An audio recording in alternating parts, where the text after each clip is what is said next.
It's Amber Ladley from Happily Upcycled. I hope you're doing well this month. I'm excited to connect with you again and introduce the new kit that I've created. So what I decided to do this month was a variation on my mini map bouquet kit. So this is a kit that teaches you how to make 3 different upcycled paper flowers. But instead of using maps, I wanted to make one with book pages. So I've made the Book Lovers Bouquet DIY paper craft kit. This craft kit will come with all the materials that you need to make 3 different flower types, including the instructions. I do a written instruction, and I also provide a link to an online video. And a lot of people, when they see these flowers, think that they're really hard to do, but they're really actually not.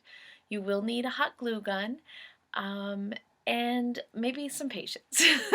But once you get the hang of it, I bet you won't stop making them. So here's the 3 different flower types. First, we have this simple retro flower. So these are, let's see if we can see them, but they're book pages, so you can see words on there that have been punched in the shape of a retro flower. And those are glued to the bamboo stems. The bamboo's included, it's right from my yard.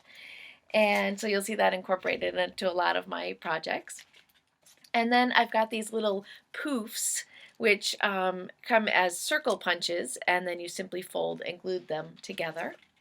And finally, the kusudama, which, you know, this is the one that everyone is so impressed with and thinks they can't do, and then they make it and they're really happy and they can't stop making them. So to show you how simple it is to make these Book Lover Bouquet flowers from my DIY upcycled paper flower kit, I'm going to leave you with a quick little demo. And of course, if you have any questions, please email me. I look forward to hearing from you soon. I've got some ideas about what my next kit will be, and I always welcome suggestions. So thank you, and stay tuned. Bye-bye.